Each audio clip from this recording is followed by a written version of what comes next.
One big team. One big team. One big team.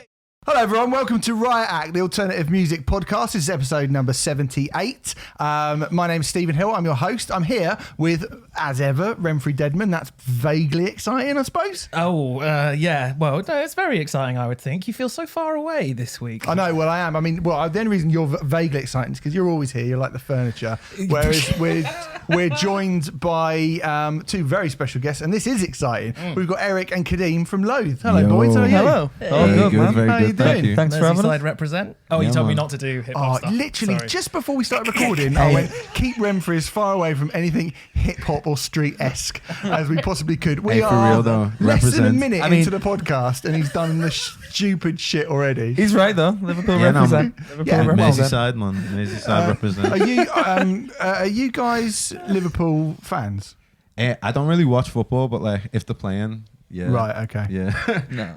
Oh, good. Well, did you hate the Beatles as well? Like, Yeah. Honestly, it's not that I hate them. I just like I should know more because I'm from Liverpool, but I don't know. Like, there's a few songs. Do you know them songs? And it's like, oh, who sings that? The Beatles. Oh, that's the Beatles. Do you know what I mean? Well, really? That's Okay. like my knowledge. Mate, of look the Beatles. over there. I've got a 6 DVD box set of Beatles anthology. Oh, I okay. can You let can you edit love the that as Beatles. well. I do like them very much so, yeah. Have you been to the museum in Liverpool? I haven't, mate. I've never been to No? Liverpool. I don't know why I've started with Go to this, like, Liverpool. are you Liverpool's nice. stereotypical Scousers? Hey, here's a fun fact for you. Yeah. My old street that I used to live on, Ringo Starr used to actually live there. Did he? Oh, nice. Wow. Yeah. Nice. Bit of a Liverpool history for you there. Bon Scott died around the corner from where I live now in Damn. London. Ooh. Yeah. Choked on his own vomit in his car. That's a Yeah. bit grim. In his car. Yeah. Welcome to Grimcast, Yeah. the new Riot Act podcast. We'll talk to you in a little bit, boys. Before I've got to do this thing that we do every week. It's about musicism, basically. We have basically all the stuff you can see here in front of you has been given to us by our friends at Musicism, who sort us out, who are buds, aren't they? Yeah. I don't really know still don't really know. Benefactors? Sure. Yeah, Sugar sure. daddies. Anyway, I like sugar daddies. Sugar daddies, yeah. Anyway, if you go over to musicism.net, which is their website, you can find a plethora of courses if you want to be a better singer, better guitarist, a better producer, just a better musician and person all round. It's £9.99 a month. We'll hook you up, guys. Don't worry. Oh, Renfrey. No, I was joking. about to say, yeah, that I need some of those. Like, I have to be better I'm singer. joking. Yeah, we're reviewing the album next week. Watch Renfrey eat his words this time next week. And you can get 25% off when you put the code RIOT in capitals in the checkout. So go over there if you want to do that. This week we are obviously going to be talking to the boys from Loathe extensively. We're also going to be talking about new albums from Squarepusher, Envy, Leeched and the Gurus. But lads, in a week's time, your second album, which is called I Let It In, It Took Everything, is out. Yes. We're going to be reviewing it next week, but must be pretty exciting to have that kind of that sophomore effort coming out. It's been a long time coming. Yeah, quite long. Yeah. Yeah. Honestly feels like, I don't know.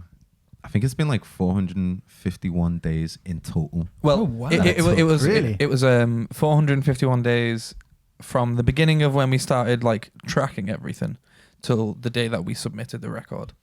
So it's been longer, and we're still working on it. Oh, really? Well, as in like you do the round. And stuff, Yeah, so- sure.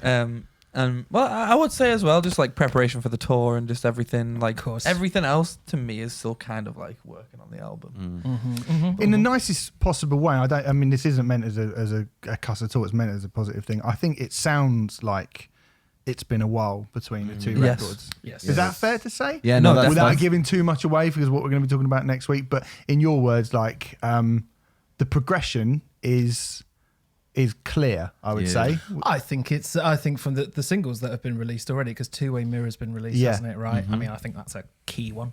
Yeah, definitely. And what else have you released so far?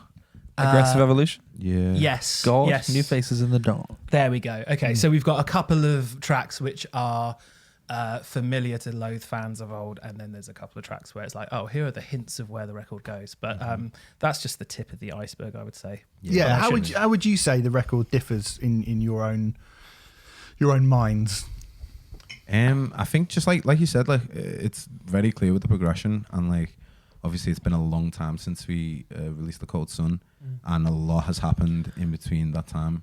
The music that we listen to has just drastically changed as well, as it always will do, like it just with anyone ever. So from the influences that we had when we were doing The Cold Sun and everything like that, and This Is As One even, it's again we've got brand new ones and maybe old ones that we've rediscovered like appearing on this record. So there's again it's just like a different version of Loathe, I guess. It feels as like, always. It feels like the palette is a lot broader, I would say. And to use I think wanky it'll phrase. just carry on that way for every release, really. Yeah, that's great. That's cool. It's good to see a metal band, especially within, I mean, you know, I remember hearing the first record and going, it's kind of broadly tech metal, which is a style that I probably enjoy more than you. But I do feel like that is a style which over the last few years particularly has painted itself into a corner. And it feels nice to hear a record like you guys coming out when I don't know how much you feel like you'd come from that tech metal scene or how much you identify with that tech metal scene, but certainly I felt like there were elements of it. And then listening to this now, I think it's good to hear a band not feel, I mean, we were talking about another band just before we started, but it feels good to hear a metal band who aren't bogged down by sort of tropes and genre boundaries. Do you know what I mean? I think that was a big thing for us with this album, was like taking that step of being like, obviously we know what people expect of us, but like going outside that boundary and just like exploring what we want to create as opposed to what people expect us to do, if that makes sense. And just really like just not caring what anyone else is, one, doing, and two, like expecting. So we just kind of, we tried to have a tunnel vision on what we wanted to do throughout the creative process, at least, and stay on track. We spent like a month in was it a month in a cottage in the middle of Wales? That sounds nice. In Llanelli. In Llanelli. It was like no, it was like Llanelli or something. I can't pronounce it. Yeah. In this cottage, that was from like the 1800s or something. 1800s. It was old. It was old. Well, to be honest, it was one of those. It was one of those like cottages that like people were smaller. Like just the average. That drives me mad. I'm 6'4". It drives me fucking mad going to those old places. Yeah, the door frames were like about, I don't know, like just a bit like just a bit above our heads. Our heads. Just mad, bro. I stayed in a place in Techfest. Sorry to go back to Techfest or to sort of tech metal a few years ago, and I had to sit down in the shower because the door went under. I had to duck my head under the door. Whoa. Not painting a picture. You know what ducking down looks like. I don't duck down in a weird way. And the shower was like, the bath was on a sort of step up. So not only was it a tiny little room, they raised the bath as well. I was like, why are you doing this to me? Tall people should smell.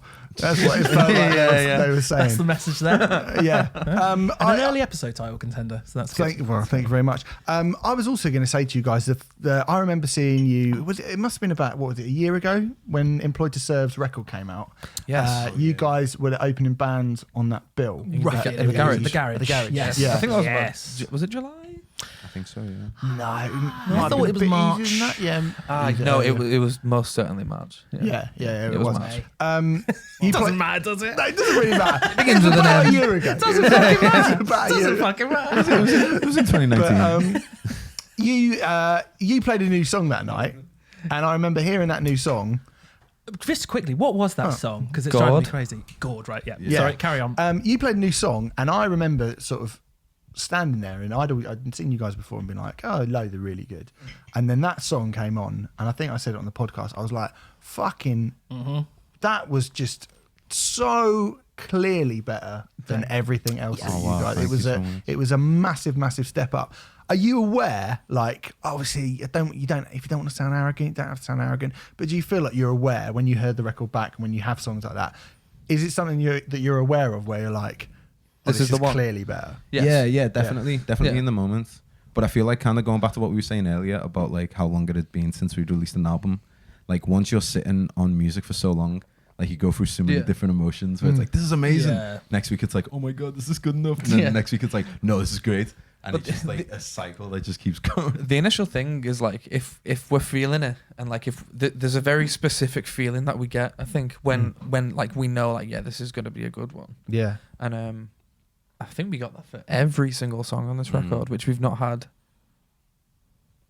on the record before. Yeah. So it was great. Yeah, we just We've always maintained, I think this is fair to say, I know I've said it to you, Eric, but like we've always said that like the Cold Sun had an awful lot of it was very promising, I think. And after hearing that song at the garage, I remember having a conversation with you, Steve, where we were like, maybe they'll hit it with the next one, and you know, find out next week. But it's fairly obvious that they have.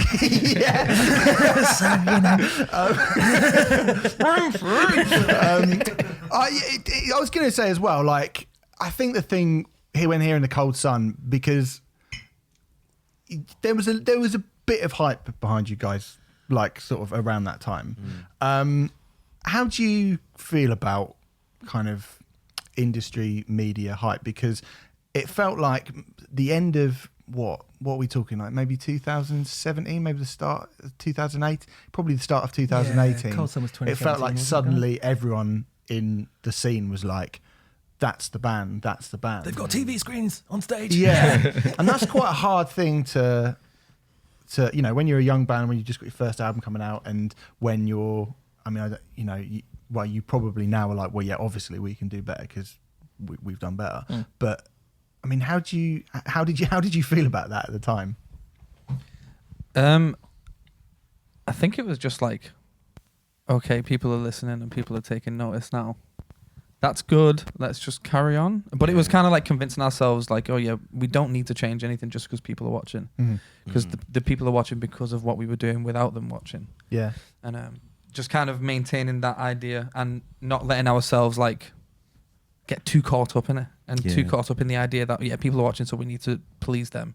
Because the first thing that should come is pleasing ourselves. Yeah, like a big thing we try to like consciously do is just like stick to the idea of what we thought of as Loathe, and not like once, obviously, as you said, like the hype started to become a thing, like not letting kind of outside influences like encourage us to go any other direction other than like what we want to do. Because especially like you said, it's the first record, like there's so much, like there's so many avenues that people can take to be like, oh, they're going to end up being like this, or they could go this way. And it's just, I guess it was just like, yeah, we have the control and we're going to be the people to eventually steer it in whatever way we want to do it. So just kind of get a grip on it.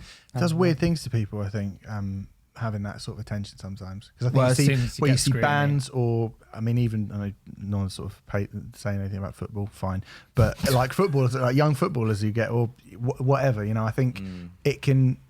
You start second guessing yourself, and particularly if it's something where you go, that's pretty good, you know, like.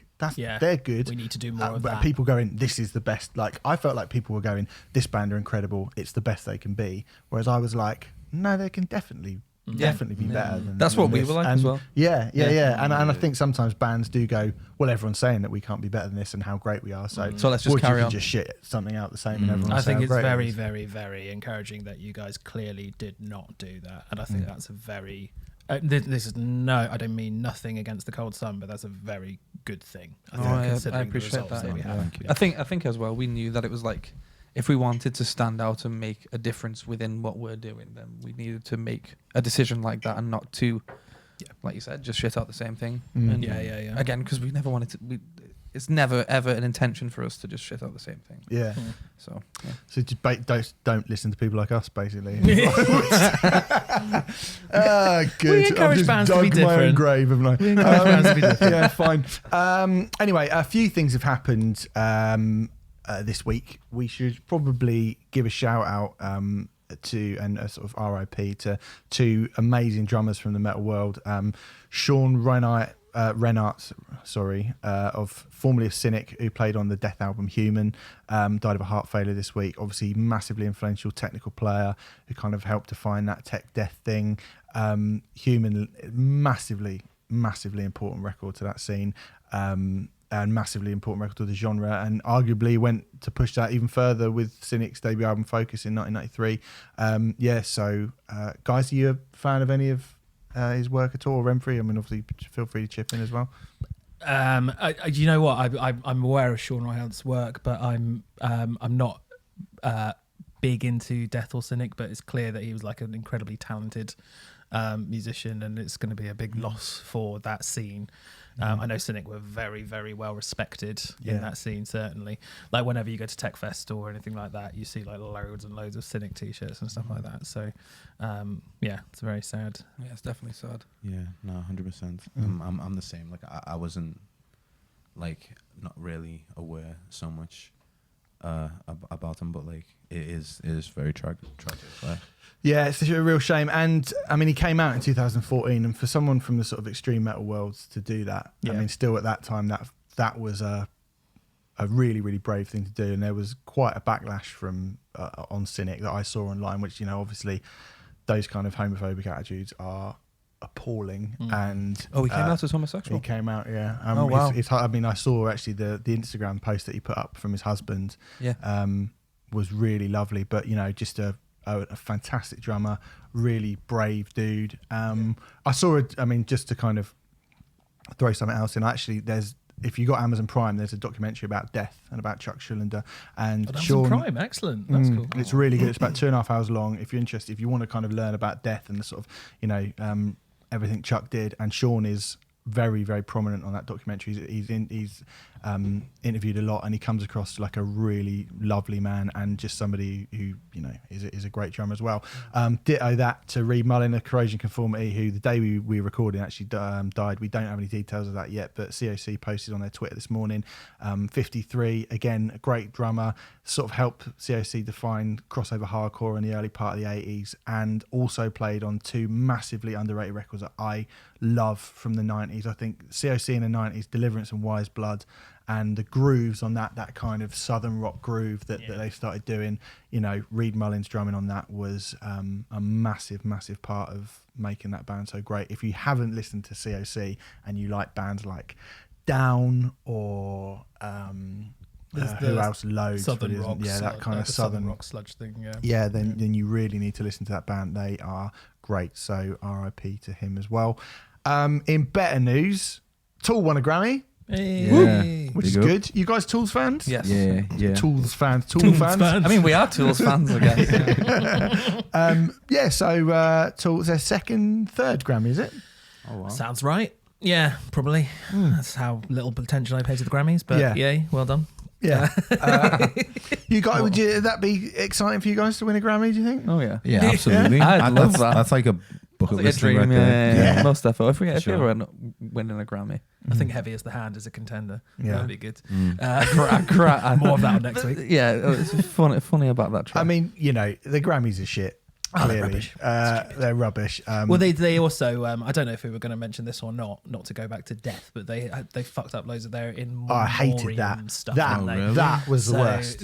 Mark fucking Hollis from Talk Talk they didn't mention. Keith Flint from The Prodigy they didn't mention. What? Fucking Scott Walker. How did they not do Scott Walker? Are you mad? I watched the video, and with all due respect to some of the people on there, some of them are just like music industry executive, and it's like fucking Keith Flint. Yeah.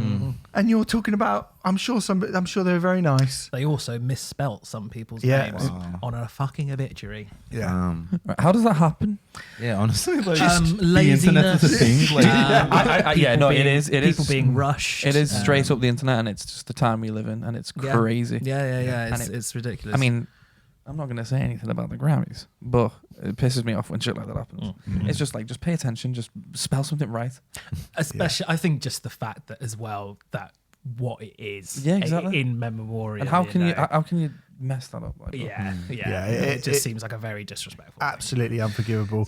It probably would have been almost more unforgivable than if I Prevail had won that Grammy that Tool won, which would have been really awful. So Cage the Elephant won Best Rock Performance as well, which fine. Okay, Renfrew, you have an Arc Tangent announcement. I do. Do you want to tell the people who are playing Arc Tangent? There are 42 new bands that are being added to Arc Tangent. You want to list them all? I'm going to list them all. Go. It's going to be good fun.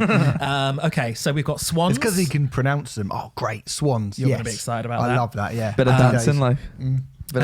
Maybe she will. Leprous, The Locust, Oathbreaker. You'll Nice. also be excited about that. Nice. The World is a Beautiful Place and I'm No Longer Afraid to Die. Nice. Mets, Agent Fresco. Tides from Nebula, Car Bomb, A.A. Williams, Nice. Wear Your Wounds, Elephant Tree, Joe Quayle, The Samuel Jackson 5, Pet Brick, Herod, Teeth for Sea, The Hirsch Effect, Bentley, Astrosaur. Oh my God. Tortucanonemy. That'll do. Bolt Ruin, The Hyena Kill, Mutant Thoughts, Cold Bones, Skemmer, Natalie Evans, Orodek, Heiser, The Mantis Opera, Last Hyena, Rainbow Slicer. Nice Wow. name. Lack the Low, Symes, Kokomo, Thumper Monkey, Tots, By Curious, God Alone, Land Wars, Mate, Vogon, Straight Girl, Oh Guys Big Band, and Quaragai. Do make sure you tune into our YouTube channel to see Renfrey sort of doubled over and dancing through those. Lads, Art Tangent, have you guys ever been? Have you ever played? And what do you No, think- No. I would love to go though. Yeah, what do you think It about seems that like lineup? a sick. Yeah, sounds really Yeah, good. sounds I'm excited major. to Wear Your Wounds. I mean, I'm not going, but that's cool. You've played the Sister Festival, though, 2000 Trees, haven't Yes, you? we have. Oh, yeah, A couple we of have. times, I believe. Just once. Just, Is it just the once? ones. Okay. Yeah, Yeah. yeah. Great festival. Yeah. An amazing festival. Everyone was so lovely there. It's exactly the same vibe, except more math and more nerds. Oh, okay. More It's great. amp simulators. More calculators. Calculators in the mosh pit. Yeah. That's really good, that lineup. Mm-hmm. Car Bomb, yeah, fucking brilliant. I think Fresco. Wear Your Wounds, Oathbreaker. I mean, we spoke about Oathbreaker on the Albums of the Decade thing that we Yep. did a while back, so everyone knows how I feel about that. Maybe she will be on there means they've reformed, which will be exciting to people like Post Rock. Yeah. Hello. And Swans presumably headlining. Presumably? Nope. No. Nope. Wow. There are 2 headliners yet to be announced. It's Loathe, guys. Exclusive announcement. You do not want to go on after Swans, trust me. But yeah, two that would headlines. be good. It is very, very exciting. I should probably say I've just made a cut here where I've told Yeah. everyone else who else is playing Arctangent, and we're all very excited about it. Yeah. So there you go. yeah, we're looking forward to that. Hope So- I've made that cut. Well, fucking hell, so do I. So do I. Anyway, also being announced, some bands for Download Festival as Yeah. well I've heard for of that. next year. Oh, big time. Let me go through who has been announced for Download as well. While Bet there we're won't there. be We as many finished on- silly names as there are on Arctangent. Yeah, we're we pretty finished much. on, I mean, on ATG anymore. Yeah, it's on great. that? It's good, great. yeah. Fantastic. Really, really good. Yeah. Really good. Okay, so announced for Download: Mastodon, Lacuna Coil, Sepultura, Alter Bridge, The Darkness, Funeral for a Friend. Amaranth, Bowling for Soup, Cemetery Sun, The Distillers, Employed to Serve, Fire from the Gods, Frank Carter and the Rattlesnakes, Gender Roles, Glorious Sons, Haken Hatari, Heavy Lungs, The Hara, the Hara, is that right? Higher Power, Holding Absent, JJ Wild, The Menzingers, Milk Teeth, Modern Era, Motionless in White, North Lane Press Club, Polyphia, The Raven Age, Renounced, Tempt, Twin Temple, Sleep Token, Shapes, Sully, The Skints, Three Doors Down, cheers, Diet is Murder, Will Haven, Wage War, and you guys. Loathe, up on the old Avalanche stage. Oh, yeah. Come on. With the kids. The kids stage, the cool young kids band stage. Is that what it is? You come onto stage on a slide and you just I'm get so excited. Well, that's how they've sort of marketed it, though, isn't it? You know, like I think that's what they've. That's sort of cool done. though. We're down with the kids, man. Yeah, you're down with the kids. You guys excited about Downloads? Yes. Yeah, absolutely. Last time we played there, it was like incredible, and like I saw you guys there. Actually, I think it was the second or third time I've seen you guys, and Oh, okay. and it That was was sick. it That was was- very good. that's what I'm Thank saying. you. So Yeah. it was amazing then, and like so much has happened since then. So And it's a bigger stage this time. so I can only get Love better. big man. stages. Yeah. Avalanche the third one. isn't it? Avalanche is the third stage. Right, cool. I'm going to ask you this, and feel free to be as, you know, politician-like as you want. Okay. Just looking at Nuclear Blast's PR in the corner. With a new album coming out, which I think people are going to really take to, Thank you. looking at some of the other bands playing some of the bigger stages, you should probably be on a bigger stage, shouldn't you? Hey, Well, right. Okay. So Because the Raven Age. Okay, so the Raven Age are opening the main stage. I believe that me and them are on the same. We were going to be like, thank you very much. yeah, Yeah. thank you. Yes. but I feel like we're still a very new band. Yes. And we're in of like to even be playing Download for a second time at this stage in our career is amazing. Yeah, of course. Yeah. But like, obviously, it would be sick if you could play a bigger stage. But like, yeah, no, I'm content. Well, I mean, I'm as not of being now. funny. So 2018, we played Dogtooth. Yep. 2020, we play Avalanche. Do you see So a pattern forming? Yeah. 2020. Hey, You're going to wait till 2024 to get on the main stage? I don't know. Maybe not. I hope not. I mean, hey, look, listen. That's not all a I'm bad return. No, you know, if okay. it did continue like But that, that's here, not bad. all I'm going to say is, right, first Download, Funeral for a Friend played the main stage without having an album out, Jeez. right? I didn't Did even know that. Yes. All right, Now- Ryan, Big up Let's Ryan. go. on. I should say Ryan manages the Loathe Code. We're allowed to say that, aren't we? Yeah, Not yeah, allowed to yeah, not say yeah, that. yeah. So Ryan, the drummer for Funeral for a Friend, is the manager of Loathe. It's funny actually because Ryan. I used to be in a band and we used to play with Ryan's old band, Hondo McLean, who we loved. And I remember we were going to go, we were actually, us and Hondo McLean were going on tour together. And Ryan went, I've joined this other band. And we went, you idiot. And then about a month later, That's so good. he was playing the main stage at Download. And I remember seeing him and going, oh, all right, fair enough. Yeah, that's quite a good idea. But Funeral for a Friend, I think, I'm pretty sure they didn't even have their album was about to come out before they played Download. Yeah, it's Now, mental, that. I just think that, like, for me, that day with System of a Down has got Elstorm and Powerwolf and Volbeat on it. And it's a lot of bands who have been around a while. A lot of bands that are quite different from System of a Down. Yeah. And I think you could, like, you guys aren't a new metal band, but I think you elicit the same kind of response in people Yeah, as a yeah. band like Korn There's a do. bounce in Loathe, Far, definitely. far more than somebody like Elstorm do. I mean, Elstorm shouldn't be allowed to play, shouldn't be allowed to practice in their own rehearsal room, frankly. But like, We say it so you guys don't have to. yeah.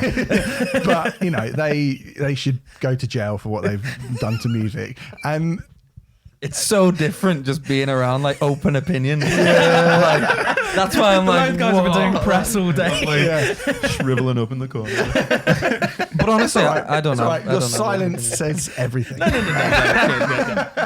It's fine. But I look at that and I think it's fucking great to see Frank Carter so high up. Yes. Although That's wicked. Yep. although Deftones Frank Carter opening for Kiss. Is Yeah, I'm not being very funny, right? Okay, so odd. why aren't Deftones on the Sunday? Like System of a Down, Korn, and then Deftones in one night. I'm guessing it's they're already booked somewhere else or something like that. It's almost certainly going to be Possibly, yeah. logistics rather No, than anything. it Because absolutely is. Why the hell wouldn't you do System, Korn, Deftones? It absolutely or the is other way because we're around? playing Island the day of that show with Yeah. Deftones at Sunstroke. But Right. I was also thinking maybe they don't want to be like. Maybe they want to stand out. You know what I mean? Well, yeah, maybe. The thing is, I mean, I've seen Deftones a couple of times at Download, and they always play the same slot, second from top on the main stage. They always play that set. They never ever go down well. Like, it's not going to be a good Deftones show. I know it's not. I've seen them before Rage Against the Machine, and I've seen them before was it Rammstein? I think back in 2016. It wasn't Rammstein. It might have been Iron Maiden actually, and it's just like, well, they do this slot. People at Download don't really care about them. Gojira's exciting. Korn, again, it's that same slot all the time. Alter Bridge, same slot all the time. Volbeat, same slot all the time.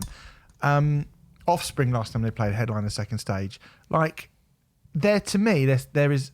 It's not that the bands in this lineup are bad. There's some fucking great bands on this lineup. Actually, bands that I love. This announcement, it's very hit and miss for me personally. Yeah. But some of the bands announced are fantastic. And when you get down to the lower part of, that run there, like Puppy, Loathe, Holding Absence, Employed to Serve, Funeral for a Friend, that's great. That's fine. Yeah, Menzinger's Pup, and then you got I know I wasn't that keen on Sleep Token, but I know a lot of people are really into him. You've got obviously Bicasa into Willhaven, Sepultura headlining the stage, Periphery and North Lane at the top of the fourth stage. Even actually Baroness sort of stand out completely on that second stage. But even look at the second stage and it's like Three Doors Down, Bush and Daughtry all together. You leave Bush alone. I mean, look, Renfrey, I have a soft spot for Bush and I would like to see them. But that is a dull second stage. It's fairly dull, yeah. I mean, Mastodon come along, and then Killswitch Engage will be great. Killswitch Engage that exciting as a second stage headliner? Not really. Like, I mean, the Pretty Reckless, the Raven Age, Hellstorm, Powerwolf, Motionless in White, Black Veil Brides. Fuck off. It begins to be like, oh, go on. I know. I was gonna say. I don't know if this is a bad thing to say. I feel like it's not a bad thing to say, but I feel like with Download, like maybe they cater to like older generations with like headline like Kiss, Iron Maiden. Like a lot of like older heads are gonna come to watch them bands. You know what I mean? Yeah, of course. And I feel like it's. I don't know. I think it is turning into that. Yeah. support But I what you're saying. don't necessarily think that's a bad thing. No. But it's just, I think it's a fact. And yeah.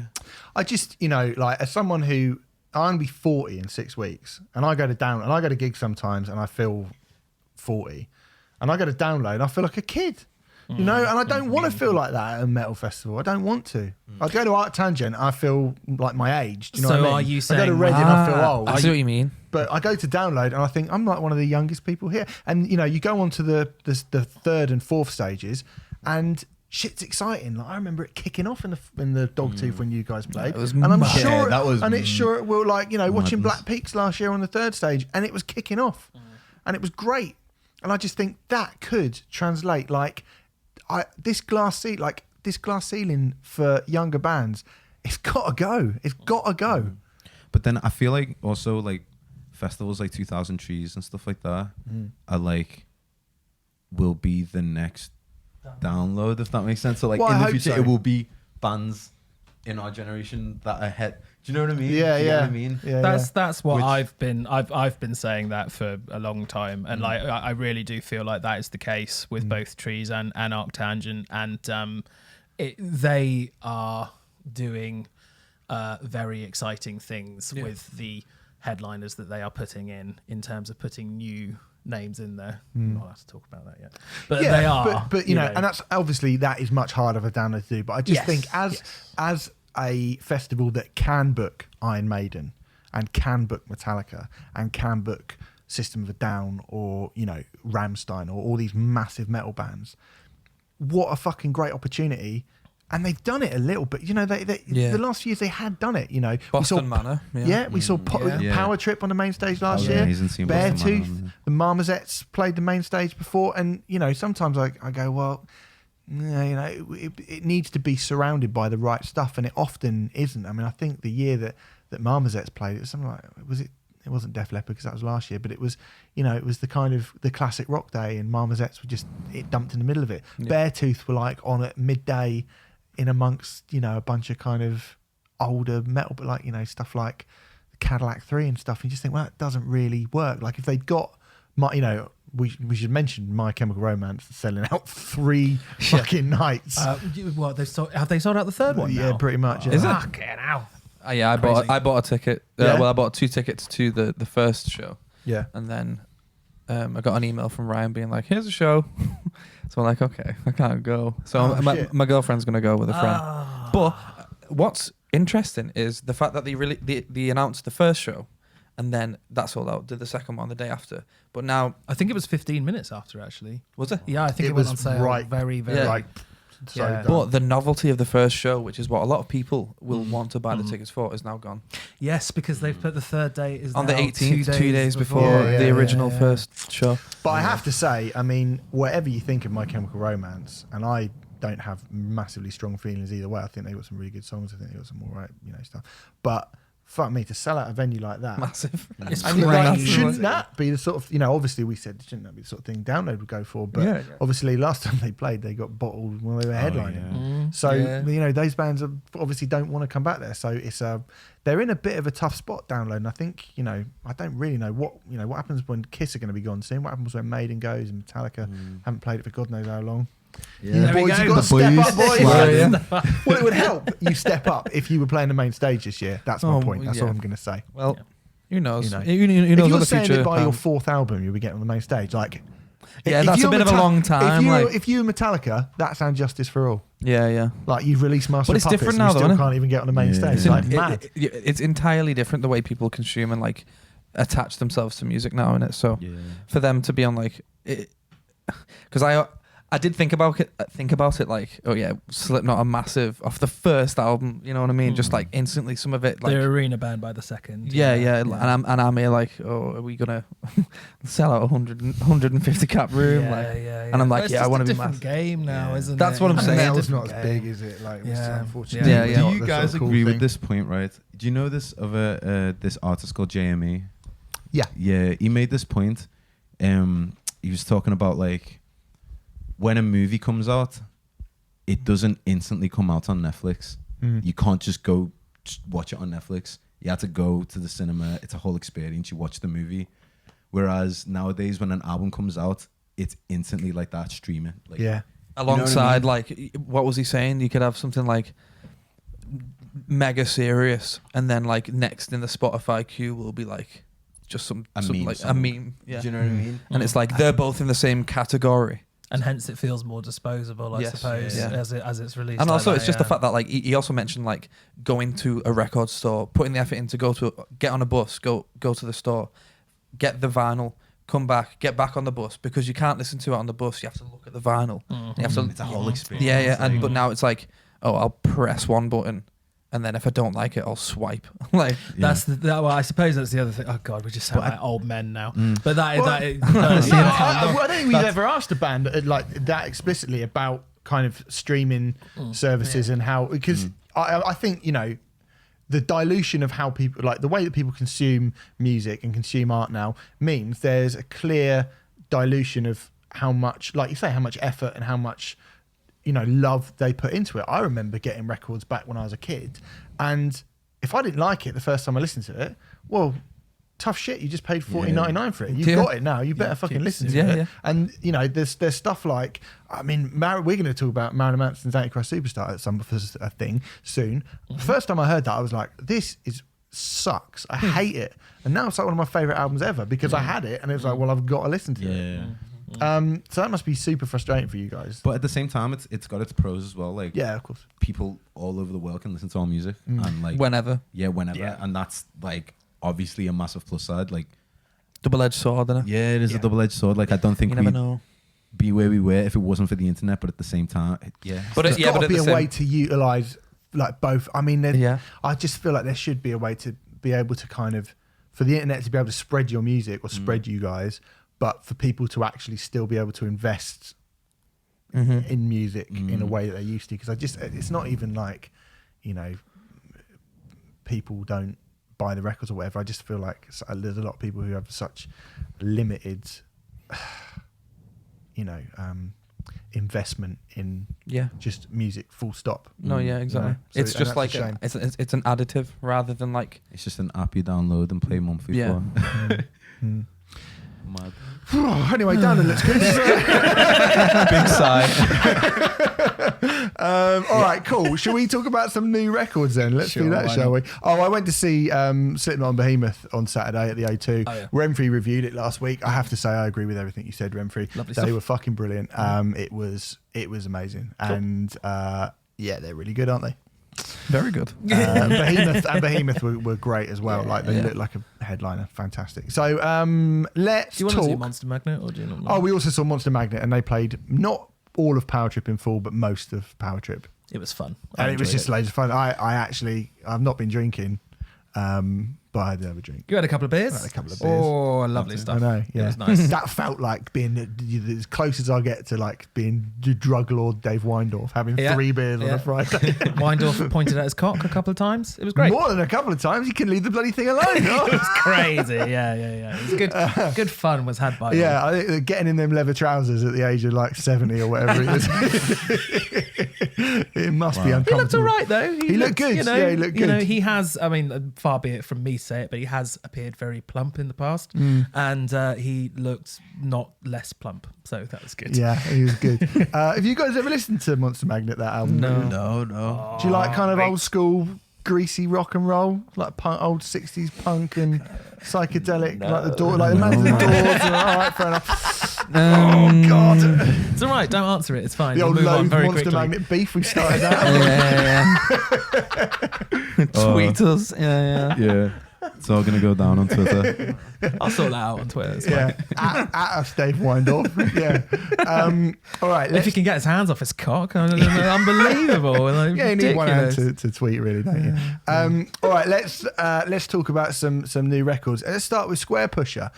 The record is called Beat Up a Hello. It is the 15th studio album from Essex electronic visionary Tom Jenkinson, the first to come under the Squarepusher banner since 2015's Damagen Furies. In the lead up to this album, Tom said that the record will go back to the acidic drum and bass of his roots, and he's actually dug out some of the old analog synthesizers that he used to use in the 90s, which is an attempt to sort of recapture the feel of those brilliantly odd old records like his debut album Feed Me Weird Things, or the follow-up Hard Normal Daddy, or a little bit, I think, as well, of Music is Rotted One Note, which is a kind of Herbie Hancock style liquid jazz record. This is 90s as Mr. Blobby, this, isn't it? Yeah, there's also a lot of 8-bit old school Nintendo from the second album Big Loads is in there as well. Big Loads? Big Loads, it's called. Big Loads. Big Loader, sorry, not Big Loads. Big Loader. Big Loader. I like Squarepusher, but I like it from those first few albums, which is why 15 albums is a lot. I was about to say, yeah. 15 albums is a lot of noise, isn't it? It's a lot of blibbity-bobbity albums. noises. I mean, Long now. I have not followed Squarepusher's career, maybe in the same way that you have, I don't know. But I remember listening to Squarepusher stuff. My brother was a huge Squarepusher fan, and listening to stuff back in the day, and then listening to this one. Has there been all that much progression, would you say, between then and now? Well, yeah, there has been, but but not on this one, because this is the throw. You know, this is Death okay. Magnetic. Fair enough. Do you know what I mean? It's going back to the kind of, we're going to make another thrash album. Yeah, fair. I kind of the thing about Squarepusher is I liked it in the 90s. And the sort of early part of the millennium.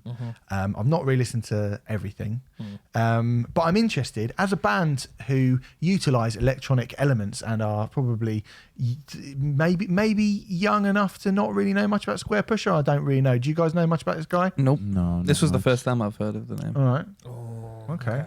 Yeah. I'm interested to know what you guys think. Did you get a chance to listen to this one? Yeah, I listened to a bit of it, yeah. Okay. It was eclectic. It was. It Yeah. was a bit hectic. It was definitely. It's definitely Um, hectic, yeah. Yeah. But I can definitely appreciate it for the side of like creating those noises from just like analog synths and stuff. And Which is definitely Yeah. something we're trying to like dive into a lot more. Yeah. Okay, cool. Did it sound contemporary? Well, this is what I was going to ask. Has See, this right- dated at all? right, explain to me contemporary, because I hear that a lot and I'm just like, I never really know. Did it sound like? I mean, obviously, this album's about to come out, but I was going to say, does it sound like it should? Does it sound like of this era? Does it sound like a record that comes out that's coming out in 2020? It's hard to say, because right now I feel like everyone is trying to like jump on the nostalgia train. Yeah, it's I mean, true. there is something to So that. it's like yes and no, because if his intention was to go back to his roots and do something that is nostalgic, then yeah. But if not, then yeah. I think that was his intention, by the sounds of it. I think it definitely was. I mean, do you guys listen to much sort of modern electronic music? Or It depends, really. Like there's people like Tycho, Right. that, Tycho. like I can jam to, but like not really, not so much like artists. It's not so much like electro artists. It's like DJs, Yeah. like Flying Lotus and stuff. Oh that- yeah. I mean, Flying Lotus is a pretty good sort of comparative thing to lots of Squarepusher's Yeah? music. I would say. Okay. Yeah, I think they're not a million miles away. I didn't like make the comparison when I was listening. I didn't make the comparison between Flying Lotus, but it's that kind of like, here's a tune of like this feeling. I'm just gonna ride this feeling out, and it's kind of crazy. And there you go. That's the song. Yeah. I think I'm really glad you brought Flying Lotus up, because I was going to do that anyway, because that was one of the newer electronic albums. The one that came out like 2015, 2016. Which one? came You're out. Dead. What was it called? You're Dead. Or Flamagra. Flamagra. Flamagra. That Came out was last year. year, was it? Yeah. Yeah, okay, Actually, yeah. I listened to that. That is like, I really, really like that. Oh, it's phenomenal. And that, I mean, Renfrew, you as a post-rock man, you'll get this comparison, even if a lot of people don't. But to me, like, Flying Lotus are the sort of the Amon Ra to Aphex Twin's Neurosis. Do you know what I mean? No, Eamon Ra kind of did a thing, and then somebody pushed it a little bit further. I feel like Flying Lotus sort of are a bit of that as well. Okay. Like, and this, he's Squarepusher again, like massively linked with Aphex Twin and hugely inspired by Aphex Twin. And when he does that, I like this. I mean, I was a little bit unsure at first of this. I did think straight away, I was like, "Whoa, this sounds dated in a quite a crap way." But I think it's the final few tracks. Like, there's a song called Oberlove and Hit Sonu. Oh no, they're the first two. Sorry, they're a bit weak and a bit kind of novelty sounding, I thought. But I think it sort of slowly picks up. There's an album called Terminal. A song called Terminal Slam, which has got this massive beat and it goes kind of faster and faster and faster. It goes to sort of full drum and bass, and there's a big like electronic riff on it all the way through, which is really, really good. There's one called Mechrev Bass, which gets that kind of mad 8-bit computer like shit with this like Blade Runner sort of sense of foreboding that I really like. And even there's a song called Detroit People Mover, which I think if Daft Punk released that, you wouldn't be like, what? That's a sick song name as well. Yeah. Detroit People Mover. I wrote down, it sounds like it should have been on the soundtrack to the BBC version of The Hitchhiker's Guide to the Galaxy, released in 1980s. All right, That's what it sounds one for like. the kids. I wasn't even alive. It sounds like a old school BBC sci-fi soundtrack thing. okay. Any like old episodes of Doctor Who or anything like that. I find it's interesting you mentioned post-rock because I saw kind of like a through line with this stuff into the more sort of day glow instrumental bands along the lines of like a Debussy Shank and So I Watch From Afar, the ultimate party band, as we've discussed on this show before. And it is like incredibly similar to that kind of thing, really. It's just the instruments are more, well, I mean, obviously it's analog synths, but they're more digital sounding and it's not live instruments. Yeah. And personally, I prefer it when it's live instruments, but I thought this album was fine. Like, it was cool. I tend to not like too much electronic stuff, so that's why this is a surprise. But I think it's all right. Maybe it's because it's reminding me of the 90s, and I'm a child of the 90s. Yeah. And records and all that. A lot of Squarepusher was pushed upon me as a child because of my brother's love for him. But yeah, I just this is fine. I can't imagine, I suppose why we've been asking you guys about this, I can't imagine many people listening to it now and going, whoa, like throwing out there. Because when I first heard Squarepusher back in the day, I was like, oh my God. Back in the 90s, this was revolutionary. Yeah. It sounded so crazy. And it was Squarepusher and Aphex Twin, wasn't it? Who were at the forefront of this crazy, just like, what the hell is this sort of sound in the late 90s? Yeah, mid-90s? maybe the mid-90s. Mid-90s. I mean, with Aphex Twin, pretty much go back to the 80s. Late 80s. Didn't know that. Okay, that's amazing. Selected Ambient Works, 89 to 93. Wow. Okay. And there's some fucking crazy shit on that. Is that an album? It's a compilation. Because I've seen that as a video on YouTube, thinking like, oh yeah, this is just like one of those YouTube videos, and listen to it intensely. And I thought it was an album. Well, now I know it's a compilation album. So yeah, it's selective. It's very good. Like I do like Aphex Twin a lot. Beats to study to. Yeah. Good shit. Yeah. So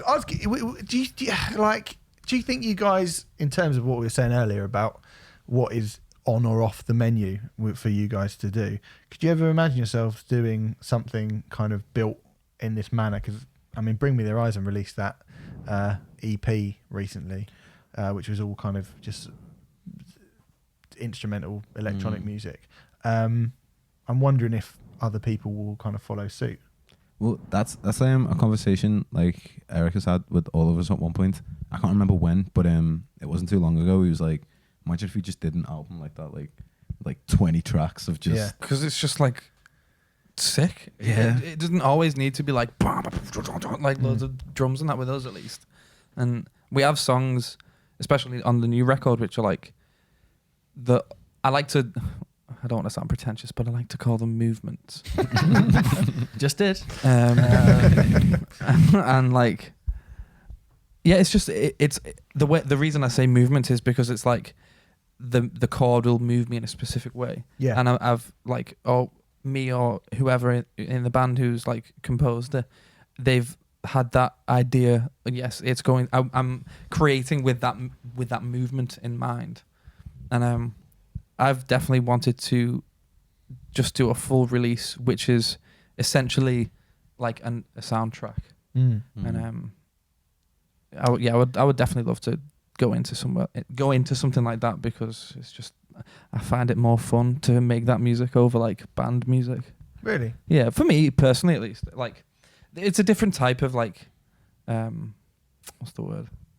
It's just like a new venture. Yeah, it's just different. It's a different like type of like, yeah, I'm happy with this. I'm like, I've done this. It's when you finish a tune with a band, or like in like a full band setting, it's like sick. We've got another thing to add to the arsenal. Whereas if you like compose something like a synth pad interlude or whatever like that, it's just it's an entirely different feeling.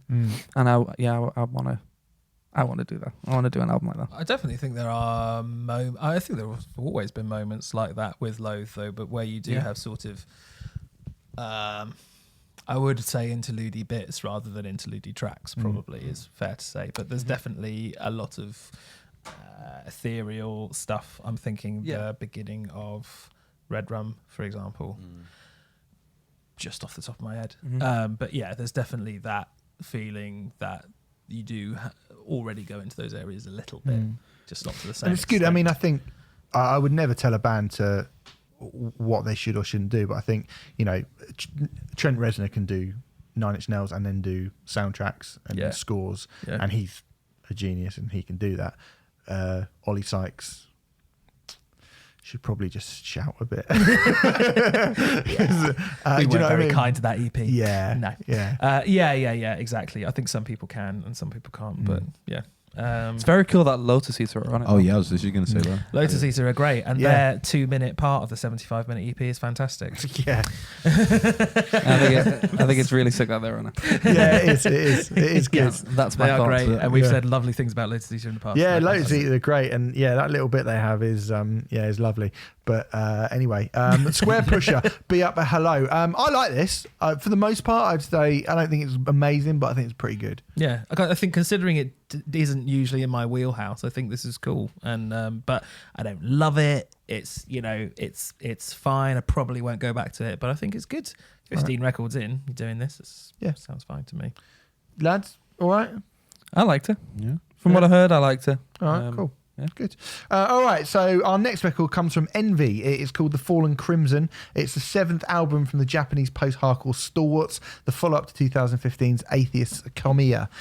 Not sure if post-hardcore really sums this record up, to be fair. Absolutely not. I've known about Envy probably since about, the late part of the 90s, but somehow they have totally escaped me actually listening to them. I knew of them, I knew what they were, I knew about them. I kind of thought I felt like I knew what sort of band they were, and in some places this record is exactly what I thought it was going to be, and in some places it's not. Renfrew, you a fan? Yes, I love Envy. I think they have a very kind of... There aren't many bands who mix post-hardcore and post-rock together, really, and that's exactly what Envy do. As they started more in the hardcore realms, but as their career has gone on, they actually signed to Mogwai's label, Rock Action, in the mid-2000s, I want to say. Might have been earlier than that, but their Envy's vocalist actually appears on a Mogwai song from Mr. Beast. So there's all those collaborations and stuff. There was somewhere, I can't remember where I found this, but Envy have toured or shared the stage with bands like Mogwai, Explosions in the Sky, ISIS, Converge, and Death Heaven, and they've released split albums with Thursday, Jizu, and This Machine Kills. I mean, that all of those bands, it's like Envy sound like all of those bands. Yeah, I got a very at different times. I got a very Alcest vibe from them. Yeah, Alcest Like is not a fully. bad shout. Yeah, Alcest is not a bad Alcest, shout. either way. Yeah. Absolutely. And it's sort of one moment. they're not kind of. We talk about hybrids in a weird way with this. So sometimes we'll talk about a band who will have a post-rock bit and then a post-metal bit or whatever, or a post-hardcore bit. And then there's bands that actually blend the two. I'd say Loathe tend to blend the two a lot more.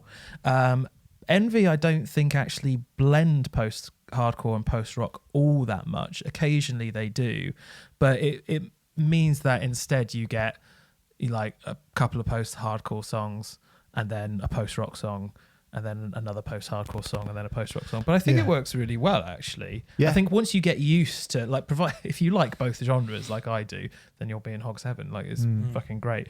And I'm familiar with a lot of Envy's work, and I think this is a very good album from them. Like, it's not my favourite. That would probably... Oh, damn. What is the name of the one that I fucking love? I will find that out. But I think there's some really, really good stuff on this. Like... and it's very, very, very diverse. I mean, a good indication of that. The end of the song called "Eternal Memories and Reincarnation" sort of lulls you into a false sense of security with this really serene pace, and it has a tranquil like xylophone bit, which is absolutely lovely. And then the beginning of the next song, "Fingerprint Mark," is just steamrollers in on a barrage of screams and shouts, and it just shows you the two ends of this band summed up in like 30-40 seconds. And they go between those two extremes really, really, really well. I think so. I think dynamics is such a massively important thing in music. Like we say it all the time.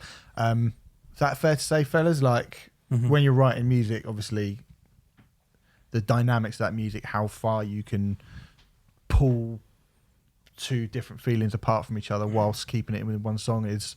I always think that's really impressive when bands can do that. Yeah, definitely. Well, it says a lot, doesn't it? But like, it depends on the band, I'd say, because it suits some bands, it doesn't suit others. Like, if I don't know, say for example, like, I don't know, it's weird because I say that, but then Poppy comes about. I don't know how you feel about Poppy or the new album, but it's interesting. That's what I'm saying. That's what I'm saying. It's interesting, and it's like there's bits like that are like Tame Impala, and then there's bits that are like. But yeah. So there are. No, they didn't. No, I'm not saying anything. It's not that good, lads, don't worry. No, I actually really like it because we played with her in. Did you? Yeah, in London. We played with her at a venue called O'Meara. And that's where you're playing in a few weeks, isn't it? Yes. That's where we seen that venue. We like, yo. Cool. Okay. Just to clarify, you're not ripping us off, Poppy. But we have similar sections, and that's fine. But I think Knock Loose are a band that are very good with being just heavy. Do you know what I mean? Yeah. That's a very like a good example. That's what I'm of that. saying. Like, I feel like it works for bands like Poppy. Oh, I say bands, but like it works for Poppy, and the entity, and like especially for like Kadeem said, Not Loose. It works for bands like Not Loose to just stay. Not stay and just like do the thing you're good at. But like, Not Loose just batter you, don't they? Yeah. And they batter you in a kind of a couple of different ways. Like we never really spoke much about a Not Loose record. I think it's pretty good. Yeah, from what I remember. Right. But it's not. I'm not really excited by it because you get battered about a bit, and but they are good at doing that. Yeah, I agree. Yeah. We're about to talk about a band who just batter you, and that is okay. That is all right. Yeah. Sorry, Kadeem. Oh no, I was just gonna say, was it you who told me that the bit at the end of what song is it? Knock Loose song, where it's like it sounds like a song from like the 1920s. 1920s. Yeah, what song is it, man? You know what song I'm talking about because we've had this conversation before. I fully do not. It's like Oh no, it's Dead Ringer.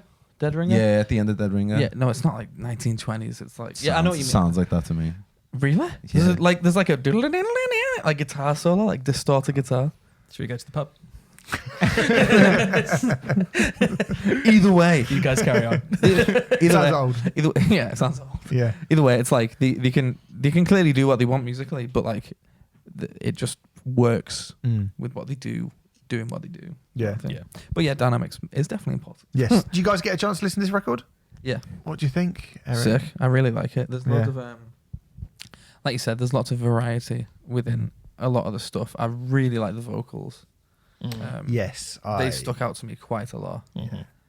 I think as a committed fan of stuff like Poison the Well, and particularly I thought the opening track reminded me of sort of You Fell Me era Converge, Yeah. which is never going to be a bad thing. Which is crazy, but then there's also a song like Rhythm, which has this beautiful I was going to bring Rhythm up when that female vocal. Yeah. And it's so, I mean, beautiful is the word. It's so elegant and it's gorgeous, you know. And the fact that those two songs are on the same album, in fact, they're only 4 tracks apart, I think. It's kind of crazy that it's a good type of jarring. Yes, a good type of jarring. That's good. Yeah, absolutely. Like, because initially, I think Envy are jarring. Initially, you're like, how does this work? But the more you listen to them, the more it works. I saw them live at the end of last year at the Oval Space, and they were absolutely fantastic. But they were jumping between these kind of like Thursday passages to Explosion in the Skies passages, you know. And if you love both of those bands, then you'll love Envy, I would have thought. Yeah. You know. Well, I mean, there's one called Dawn and Gaze, which is like kind of classic emo. Yeah. And I was like, that you could imagine loads of like hardcore and post rock and not the sort of things that you imagine having like 20,000 people singing back to you. But that I was like, that's anthemic as well. Yeah. Like it's very good, this record. Yeah. And then you get a song like there's one called Marginalised Threat, which I thought sounded like Cave In from Jupiter sort of era as well. Like real rage, but then really good command of melody underneath it as well. And it being in Japanese, the language of being Japanese, like I don't know, I didn't really expect this, but it lends itself really well to this type of music, I think. It adds a certain. There's a lot of people who are really obsessed with Japanese culture and things like that, and I think just the record being in Japanese, that's just going to be a tick for those people, you know, especially in the Western world. There's lots of people who are obsessed with Japanese culture, and it just gives it a sort of, because I have no idea what the lyrics are on this album, it just gives it a sort of mystery, I suppose. It does, yeah. That's That's exactly what it is. I'm well into it. Yeah. They're a brilliant band, Envy. Hearing like emotive, like spoken word passages in Japanese as well is like something that I've never heard before, and it was like really sick. Funnily enough, the Mogwai song that the vocalist, I'm not even going to attempt his name, sings on, is on Mr. Beast. He is just speaking, but in Japanese, and it's really beautiful. Like, because you don't understand the lyrics, it's just a beautiful language to listen to. Yeah, exactly. That in itself is like music. So. Yeah. It is. And said with such like conviction as well. I think. Yeah, is, that's it. you know, as good as and beautiful as the language is, I think without that level of, it's one of those ones. I mean, again, this is something I say every week pretty much, but I remember the what I always say about Deftones Around the Fur review, when Around the Fur got reviewed in Kerrang, the review said, I don't know what Chino Moreno's saying, but I know that whatever he is saying means a fucking hell of a lot to him. So, and that's absolutely it, isn't it? Right. You know, I don't really as need long as to it's know. real. Yeah, I don't need to know exactly specifically what this is. Like, that's always the thing when people say to me, like, oh, metal bands, I don't know what they're saying. It's like, It's the emotion behind it. It's whatever you feel from what they're saying. Yeah, just like get, you know, don't listen with your ears, listen with your heart. Fucking hell. That's Steve's new solo I album. shouldn't ever listen with your heart. Oh God. Double A-side single with Listen With Your God, what fist. have I done? That's gonna haunt me now, isn't it? That's Brilliant. the episode title as well, so you'll be Listen happy with to your know. heart. Listen with your heart. That's the worst thing. I think Featuring it's probably Loathe. the worst thing I've ever said. featuring Loathe, yeah, so good. So good. Get a Michael Bolton wig. You have to photo me like in sepia. Yeah, really good record, this Renfrey. Yeah, it's great, isn't it? And it's been a long time since I've been meeting. You know, I haven't listened to this band before, but I'd always heard the name and gone, "Oh, I should listen to them." Your next port of call, in my opinion, is A Dead Sinking Story, which I looked up whilst you were talking, because that's my favourite Envy record. But this is not far behind it at all. Okay, that's good news. Good. All right, there you go. It's called The Fallen Crimson, and it's out right now. And the next album we're going to talk about now, this is a fucking punisher. Leeched. We The album is called, hold on, To Dull the Blades of Your Abuse. What an absolutely insane title. What a brilliant title. Also the working title of Steve's album, which was changed to Listen with your heart at the last minute. So but it follows up their first album, which is called You Took the Sun When You Left. Another sick They're title. great What with are the they old doing? album titles. Yeah. So if you go back to episode 002 of Riot Act, we actually picked Leeched as one of the 20 bands to watch halfway through 2018. This is the follow-up. We said they were one to watch, and I feel pretty fucking vindicated. Absolutely. Yeah. in saying that. Lads, before we started chatting, or before we started recording, I should say, we were chatting. What are your thoughts on Leeched? It's fucking sick. Yeah. Yeah. I think they're fucking sick. And they're quite local to us, I think. They're I Manchester. believe. Yeah, Manchester, yeah. Kyle, our friend from God Complex, he got tattooed by the drummer recently, I think. Right. Oh, okay. nice. So there's like a little link there. Is the But- drummer the guy who's covered in tattoos? Yes. Oh wow. See, the promo picture's kind of deceiving, isn't it? Oh yeah. I'm like, is that the vocalist? Yeah. And then I watched the video and he's just absolutely killing it on drums. Like. Yeah, there's just a guy in the band who is his entire face is just a tattoo, basically, more or less. And he's yeah. a tattoo artist. Well, that makes sense. And There the we drummer go. of Leeched. There we so. go. And the drummer Yeah. Leeched. Yeah. But yeah, fucking sick. Yeah. It's like I don't know, it's like kind of similar to that new wave of like hardcore and everything, but it's like so much more experimental with the sounds that they can get out of a 6-string guitar. Yeah. And like, yeah, it's just so sick. I think the really cool thing about Leeched, and the cool thing, like I had another listen to the first album as well, which is fucking excellent. Like it's brilliant.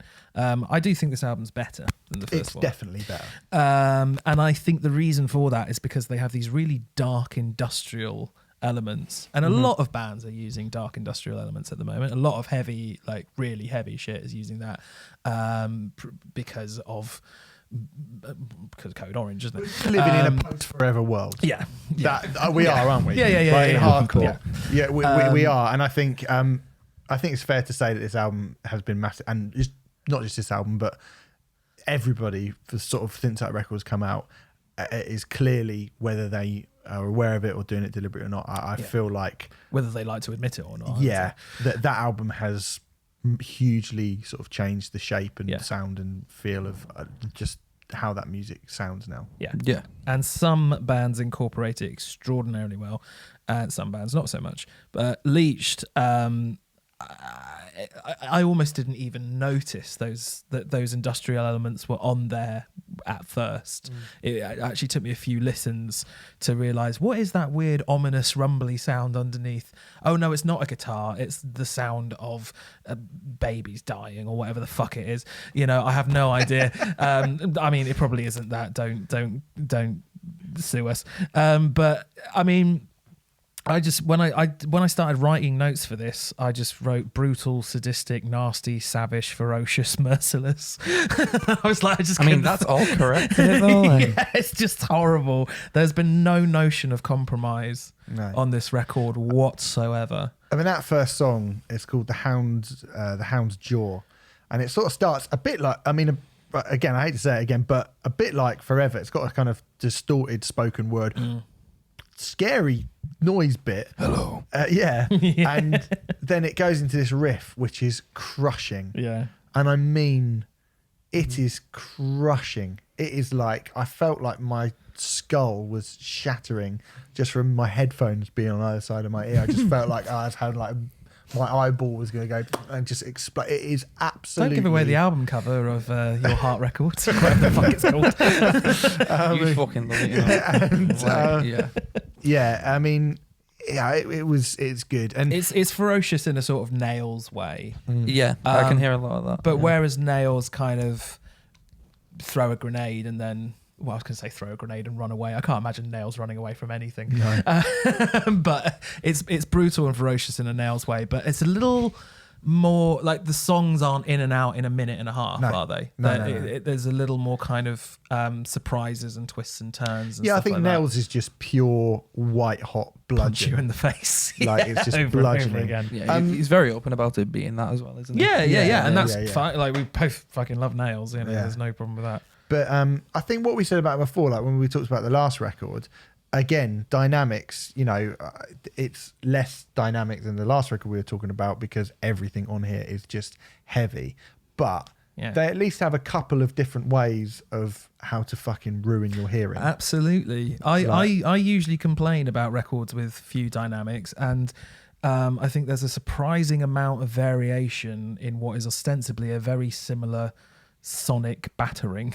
This album's 36 minutes, and it is mainly just battering you around the skull, but it does it sometimes it does it in a Neurosis fashion, and sometimes it does it in a Converge fashion. And there are massive differences between those two things. If you play your mum Neurosis and Converge, she might not agree, but if you know this kind of music and extreme music and all that sort of thing, there's a massive difference between that slow burn Neurosis crush and Convert, Jacob Bannon coming out. I'd chuck in Godflesh. I'd actually chuck in, there's a song called The Grey Tide, and the riff sounds like Marilyn Manson. About Marilyn Manson again.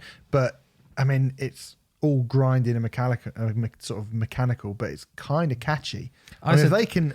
The catchy outro, for what it is, but it's kind of... If they can be catchy and be that sort of sadistic, well... Fucking hell. There's an outro to that song where the guitar sounds like a flock of seagulls are being mutilated. Yeah. You mean the flock of seagulls as in the band, A Flock of Seagulls? No. No. Yeah, specifically the band, A Flock of Seagulls. It's ridiculous, but honestly, go back to that song, the end of that song, and there's this weird guitar effect which is like... So sick. And it's just like, fucking hell. I think they're the kind of closest thing to Anil Nathrak. Yeah. Do you know what I mean? Yeah, like totally. Anil Nathrak do that thing where you're not really quite sure what's about to happen, and then it happens and you go, oh fuck, but it's still really, really heavy. Yeah. I'm going to see them tomorrow night as well at the Black Heart. Oh yeah. 2 nights ago, as this goes up. Oh, good. Whereas before they were just kind of Napalm, Death Meets Iron Monkey meets Trap Them. Do you know what I mean? And that was wicked, but this feels much more. Yeah. I mean, it's a level of extremity. Again, going back to Loathe, this is a level of extremity, even for you guys, a very, very heavy band. Yeah. This is a serious level of extremity. Yeah. I love it though. Yeah. I absolutely love it. Yeah. We're both into that sort of shit. Do you see yourself ever get into? Yeah. Would you want to go? Do you want to? Because that's. I've danced with the idea of like hitting up Kurt Ballou to do a Loathe record. Fucking hell, that'd be good. Wouldn't it be sick? Like I'm just like, oh, I don't know, because it's like it's hard for me, because I'm like, I want to make sure that I have the right guy for that type and then the right guy for this type. You know what I mean? And I feel like, I don't know, I've not heard much of Kurt's stuff that is more singy. I prefer his like just feedback guitar stuff essentially. Yeah. But I think Loathe dip a toe into this realm, and especially on the new record. There's one song in particular, I think you both know what it is, where there's like the little toe is dipped into this sort of form of brutality. Yeah, I'll give you a foot. Yeah, exactly. Where you just put the whole foot. Might be in. a leg Like, sometime soon. You know, yeah. How would you feel about that, Kadeem? Because that's going to be quite the strain on the vocal cords, obviously. Do you ever think like you want to get at Barney Greenway from Napalm, like full blown? Because obviously you scream pretty hard. Yeah. But then there's a bit of melody. Would you ever? Do you think you can up the intensity level? Would you be up for upping the intensity? Absolutely. I'm always up for like trying new things, man, and like pushing myself, like especially with Eric. Whenever I'm recording with Eric, he'll push me to like physically push him as well. To a lot of different extremes, and I feel like that's something we could both achieve together. Absolutely. Yeah, sorry. I think this is something we should talk about next week, really, but I do think you can definitely hear that you have been pushed to some insane places. Isn't it cool that there's like real fucking heavy bands in Britain now? Yes. Yeah. That people like. That's cool, right? It's very Yeah, fucking it's sick. mad, and to be a part of that is even madder. Like, we saw, like, especially being from Liverpool and like just seeing the difference in scale of gigs. We went to see Sleep Token yesterday, so this will be like quite a while since it came out. Yeah. And I know you said you're not really fond on them. I don't. I quite like them. I love them. But that's like, I mean, opinion aside on the band, it's like that room was full. Yeah. Right. Yeah. And it was so like, many familiar faces as well of like people we know and stuff from the scene. But And- like seeing everyone just come out the woodworks for like and no, but it was like seriously like a show. And like Yeah. it was quite surprising. Not surprising like, oh yeah, the band, but more like just for the fact that it's the UK for one, and the fact that it's Liverpool. It like people fully showed up. I also saw Daughters in the same venue. Cool. Yeah. And it was like unbelievable, and it was the same sort of thing, and it's just like it's crazy to think that when we started, like that just was not happening in Liverpool, really. Yeah. Like, I mean, to an extent it was, but like not like that. Like Yeah, people were nowhere near jumping like up and that. down like a proper show, yeah.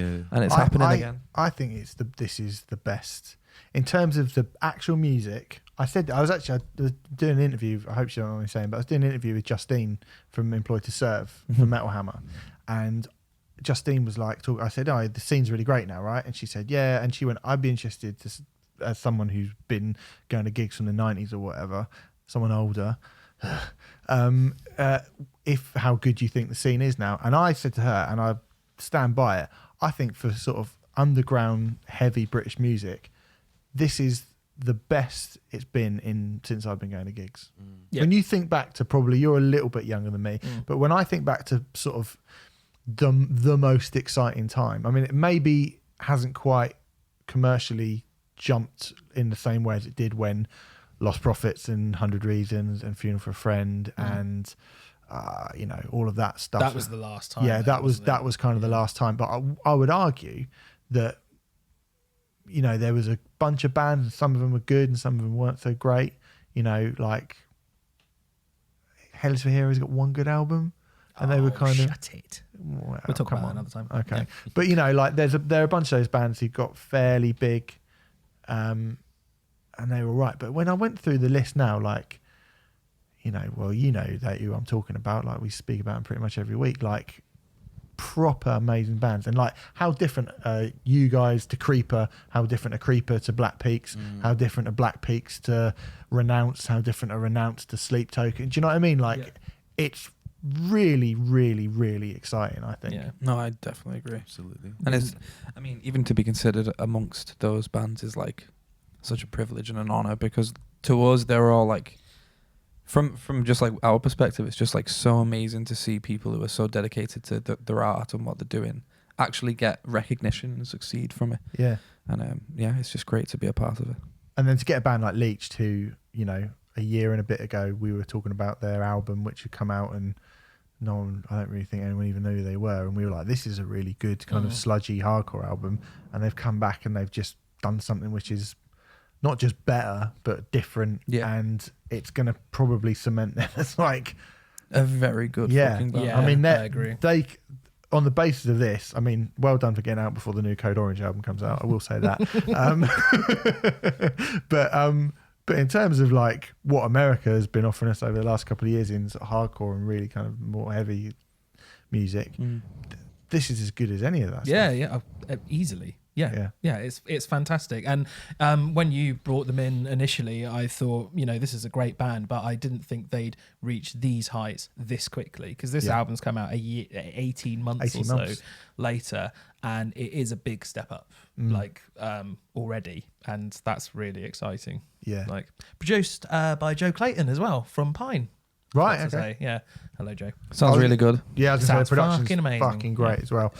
All right, well, that's To Dull the Blades of Your Abuse by Leeched. We've got one album left. We will go through that now. It is from the Guru. The album is called Point Fingers. It's the second album from the Belgian, as they describe themselves, borderline rock band. Do you have any idea what that means? I think it means they're kind of a rock band, but they're not really a rock band. Which, That's what I figured. which, Yeah, that's what I figured. But I wasn't sure. I'd never heard of this band before. I assume you saw them at Arctangent, Renfrew? No, I've not. I mean, I've not seen them at Art Tangent. I do know them. I know them from their first album, which is called Pachoo.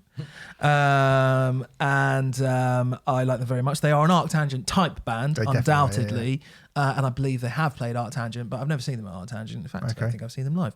I really, really liked Pachu. And I think Guru Guru are a pretty unique proposition Yeah, massively, yeah. who bring in elements from loads of different bands. It's ridiculous.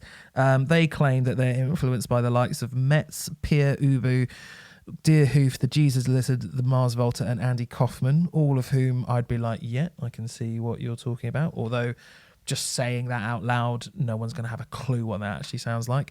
Just to make it even more complicated, I would throw in Latter-day Fugazi, early Kings of Leon, but the big one for me is Your Codename is Milo, who we talked about a few weeks ago. I think they sound quite a lot like Your Codename is Milo. Well, Racket Cannon Racket Cannon's a good shout. of obviously from Belgium as well. They were weird and mad and brilliant, and then they sort of split up, and we were a bit sad about that. And then they've Guru come along and kind of done a slightly more accessible version of Yes. Yeah. I'd call it like indie, Post-indie, math psycho noise. Basically. kind of garage rock, post-indie, post-punk, angular, noisy rock. A pain in the fucking ass to describe, and as a result, the kind of band that most outlets will just give like 100 words because it's just easy to do it. And I've seen a couple of other reviews in the big magazines, and most of them are just copy and paste jobs of the press release, because clearly people have got it and just gone, oh, I don't fucking know what it is, and just need to submit a review. That's a shame. Yeah. It is a shame. Yeah. Because it's good, isn't it? I love it. Yeah. Did you guys get a chance to listen to this? Unfortunately this was one of the ones not. that you didn't get a chance to listen to. Unfortunately not. That's cool. I mean, I'm happy to talk about it. I think it's fucking great, this. Yeah. I love this, Renfrey. This is a bit of me. Yeah, I'm surprised. I wasn't sure how you'd react to it. Yeah, no, I wasn't too sure. I'm not going to say it again. Last week I said I wasn't sure how I'd react to an album because he's Mr. Hardcore and he got really offended.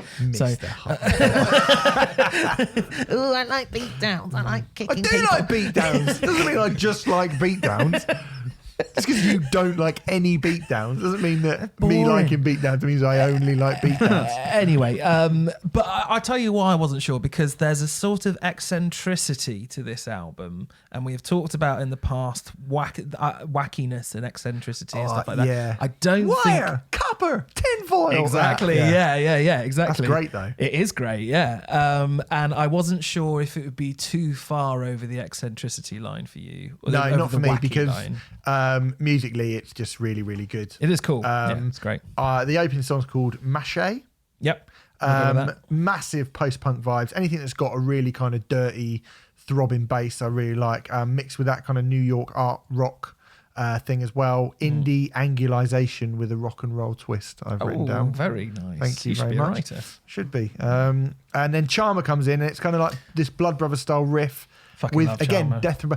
To me, this band sound a lot like Blood Brothers mixed with Death Row of 1979, but with the odd At the Drive-In chorus. What a combo. Fair enough. Yeah, no, that's actually quite good. Yeah. I mean, the thing is this is one of those bands where we could just sit here and just list bands all day. Yeah. And none Yeah. of them would be wrong, but we still wouldn't get any closer to actually Identifying them correctly. identifying what they vaguely sound like. So really, you just kind of I need to love listen that to though. I them. think that's the best thing about Yeah. a band. Because They- realistically, it should be like that. Absolutely. It should be like, this sounds like no one, so this is them, and that's really good. Exactly. Yeah. And I think they do. I mean, I think they do sound really quite uniquely them. Yeah.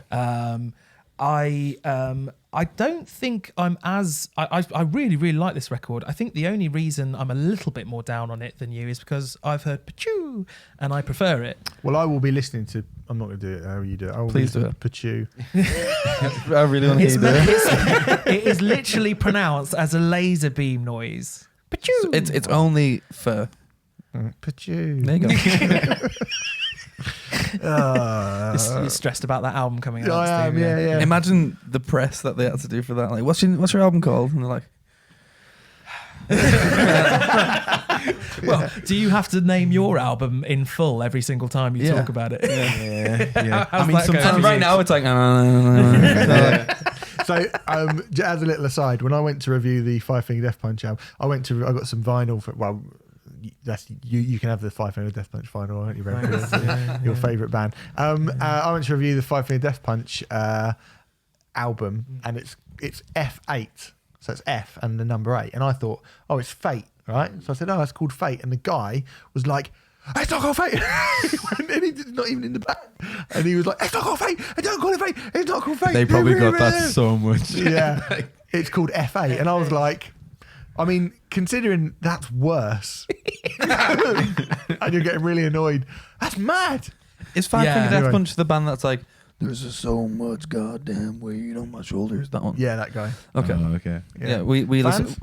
We listened to a lot of them during the Cold Sun, like when Did ya?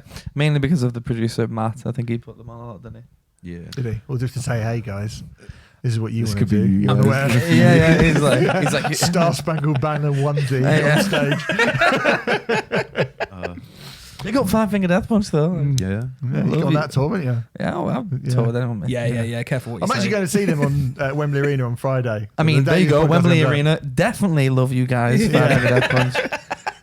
Them and Megadeth. If Megadeth pull out, then it's Megadeth main support. Yeah, Main support. yeah, Wow. What? yeah, Aren't they like Metallica too? yeah. Well, Yeah. And the Yeah, in the same way as like, oh, I know. in the same way that Short Legally Circuit 2 Blonde- is the sequel to Short Circuit. Sorry, that's an 80s reference. Yeah. In the Legally same way. Blonde too. Yeah. Pirates of the Caribbean, Dead Man's Chest. Yeah. I don't know. What's a shit 60s? What's a shit modern sequel? The Hangover 2? I don't Well, know. Hangover's fucking Yeah, it's disgraceful awful, anyway, yeah. so it's rubbish. Anyway, We do movie reviews as back well. to Guru. That's good. Yeah, not quite as well, to be honest. Guru. I'm going to get this over and done with this review. Basically, I think making shit this weird, catchy as fuck, like pure pop catchy, is well hard, and they do it all the way through. There's a song called Skidoo, and if it wasn't Skidoo. so weird, it could be the Killers. And Yeah. I don't mean that as an insult, because again, at the driving chorus, but it could be the Killers if the Killers weren't like Mormons. It's really robotic and weird, but Yeah. yet brilliant. That's like the best way to describe the Killers. If only you weren't Mormons, you might not be But rubbish. that's the thing. There is actually, I think that's where the indie thing comes in. There is actually, you could compare this bands to some of those quite boring bands, Yeah. but they do the boring thing, but just in a far more interesting way. God, that's a rubbish sentence, but there you go. There you go. This is- But it's true. It's really good, this Renfrey. I'm glad you brought it in. That's all right. You're welcome. I think it's my favourite album of the week. Oh, Even though I love the Leeched record. I've not even thought. And I like the Envy record. It's a really tricky one. Yeah, yeah. Just give me 4 good. I mean, Squarepusher is probably the only one that I would be a 6. Squarepusher is my least favourite, but Yeah. I think the other 3 records we talked about are all very, very good, but very, very different. So I don't really know what I'd say, but I think the Guru Guru is great. But yeah, check out their first album and pronounce it correctly. Fuck off. Anyway, Point Fingers by the Guru with the normal name is out now, and that's it. I think it's pronounced Point Fingers or I something think like it that. is. What, in a high-pitched farmer voice? Point finger. All right. Well, we'll be back next week. Next week, we're going to be reviewing 1 or 2 of Green Day, Stone Temple Pilots, Spanish Love Songs, Sepultura, Silosis, but we will definitely be reviewing the new album from Loathe. Yeah. What you got coming up, guys? Anything exciting? So I mean, you're going to get kicked off the download bill on Friday. we got Thanks to me. download. Yeah. Well, we've got our headline UK tour with God Complex and Foxjaw. And the well runs red. Yeah, it's like a tongue twister. Oh, Well Run's Red have been added. Indeed, When yes. was that? Well, for Glasgow and Newcastle. Right. Foxjaw are away doing something. Okay. Foxjaw's good, don't We it? have Yeah. spoken Yeah. extensively about Foxjaw on this. Have you listened to And God Complex? Yeah. Yeah, Oh, God Complex mate. are great. What do you think? It's a of good God bill. Complex? Yeah, Good yeah, band. really like God Complex. Yeah. That's Well, a good bill, that. It's a really good bill. I'm fucking furious. I can't make the London date because I'm going to be in the Netherlands, but I'm going to try and come. What's the London date? Which date is it? 15th of February. 15th. Day after Valentine's Day. Yep. Little treat. Yeah. me and the missus. Yeah, well, I don't think I'm doing anything, so Sick. I'll be there. Amazing. Well, Yeah. we'll see you I'm there. going to try and make another because I want to see this album stuff. I mean, right, not to like make you get like FOMO, like, but it's gonna be really good. I really want to go. There's a lot going. We've got a into lot it. planned. Can you Yeah. talk about because I mean, Yeah, what can you say? the tellies Yeah. before, that was one of the things. We haven't even spoken about the TV. Like, that was a big, for a band who just released your first album, to turn up to like festivals and stuff and go, nah, we're bringing a full Listen, stage set and stuff.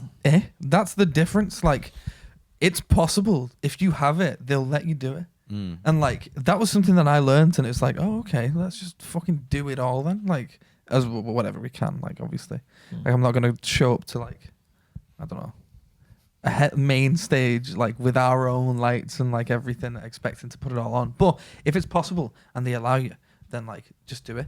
And it was dead easy. We just got TVs and put wood around them. Yeah. And then just wrapped them, and it's like, yeah, but.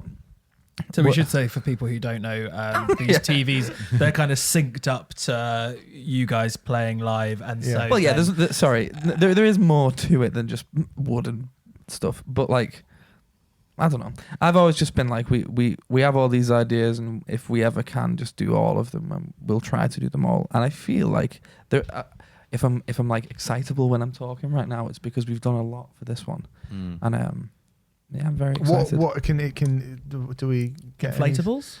I want inflatables. Well, there will be inflatables now. Like you said, Just one rubber ring for the fucking Cardiff date that you go to. Just throw it out. Just There you. fucking inflatable. I wouldn't even throw it out. I'd just give it you before the show. I will come to one of these shows with an inflatable. Okay. I'll try and Alright. remember to do Please that. do. That'd be funny. But just more visual accompaniment. Do you think if you got to because do you look at a band like Ramstein? I mean, I know this is obviously like, that's a big deal. Like, obviously comparing yourself to Ramstein, It's quite a big whatever. jump. But do you look at a band like that and go, well, if we ever got the chance? Yeah, Yes. absolutely. Yeah. Yeah, definitely. Have you seen Vivo presents 9 Inch Nails? I don't know I mean, if I've I seen have. 9 Inch Nails. Yeah. Specifically Vivo presents that like live show. I know the V. I know the. Yeah, thing you know you're how talking they've got about. like Yeah, they've the channel. got a big like, it's like bars like that across the entire stage, like loads of them, and then it's got like LED on all the bars. Yeah. They did that on the Beside You in Time tour, I believe. I know Just the one. so you mean. Yeah, just yeah. so sick, and just stuff like that is what we look at. And like, again, like Flying Lotus, like his stage show and everything is just like, because of how, I guess, eccentric the music is, I feel like the visuals need to live up to a certain degree of like standard. Yeah. And yeah, we're always trying to match and level up both sonically and visually. So if you say that we've leveled up sonically, then hopefully it will be visually too. It's nice to have a British band who are comfortable with admitting to wanting to do that, because there is a historically in the press. I mean, if you look at, I don't know, Stereophonics or something, it's like, Oh, we're just humble British lads up at the. except, well, they're Welsh, but you know, but you know, like there's a No, I sort totally get you. there's a humbleness to a lot of Yeah. British acts. But But it's mate, like- to be fair to Stereophonics, like I remember they headlined Glastonbury and they brought a really nice carpet with them. We do bring rugs. Yeah, there you go. We bring rugs. There you go. But- But yeah, no, it's just nice to have a band who are in the UK, certainly, because you get it loads in America, but in the UK who aren't afraid to be like, no, we want to step into that arena. We want We to. want it to be a show. Yeah, Yeah, well, yeah, I got into it all from my dad taking me to see Foo Fighters and then to see Slipknot when I was like younger. So it's like, my first instance was like the pinnacle, pretty much. Yeah. Sort of now, instead, like I'd get it if it was like the first time I saw a band was like in a pub. I'd get it, and it was just like, oh, they've got amps, they've got drums, that's all you need, and then that's like cemented in me. But like, I saw Slipknot and like the drummer was like upside down. Yeah. And I was Yeah. like 11 years old, and then it's just like, it's just got to be that way. That's the only way it's going to be. So, It's cool. It's Yeah. good. I like a show. Like I said about Behemoth and Slipknot earlier. It's Yeah. good. Yeah, Cool yeah. little show. Like Yeah. it works. It was, the fire in that with Behemoth. yeah. It wasn't really a thing when I was growing up, but like the sort of stage, I think we said this before, but it just wasn't really a thing. It was the fashion was to be the antithesis of that, Yeah. really, Yeah. when we were growing up. So yeah. And also what you said about British bands, like it's so true. 'Cause I remember, like just in interviews, I remember about when I first started writing for Metal Hammer, it was about 7 years ago, and I interviewed a British band called I want to say Black Circle, but it's not what they're called. But they were, I mean, you know, they've kind of disappeared now, but they were good. Black they were like, Sabbath? No, it wasn't Black Sabbath. It disappeared now. And yeah, no one ever heard of them again. And but they were a good band. I was like really interested to talk to this band. They're really good. And the guy was like, "Oh, we just like playing live, and I hope we do a good record." And then I spoke to Bo from Bless the Fall. Right. And I listened to Bless the Fall and was like, "Oh, this is rubbish." And he came out, I put my heart and soul into this. And when people hear what I did artistically and the way that it's like, I'm the best band ever. God, we put so much into it. People hear, they're going to freak out. We're just going to take over the world. And I was like, why can't the last guy who's actually got the good album speak like that? But he can't because he's from like Kent or something. It's just like, whereas this like fucking Hollywood rock star was giving it and then releasing a really bland metalcore album. The key is to be American.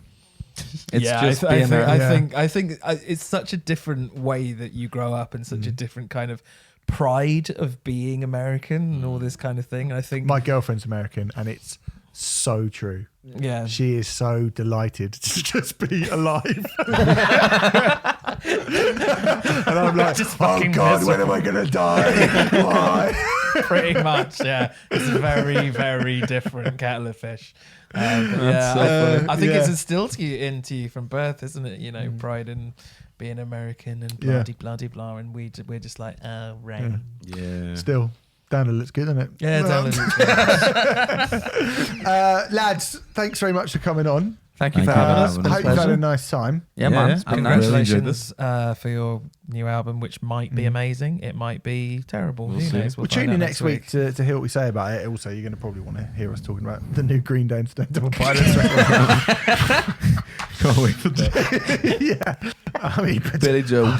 1 minute. Should we not do Stone Temple Pilots? Like, I'm going to say right now, fuck me, the Stone Temple Pilots album is bad. I'd be so surprised if we get Green Day though. That's the thing. I think we should do Stone Temple Pilots. Yeah, I love slagging off my favourite bands from when I was a kid. So but anyway, next week go to musicism.net and you can get money off your courses when you put in the code Riot in capitals in the checkout. That's right. And we'll be back next week. Bigging up Loathe and slagging off Stone Temple Pilots. See you later.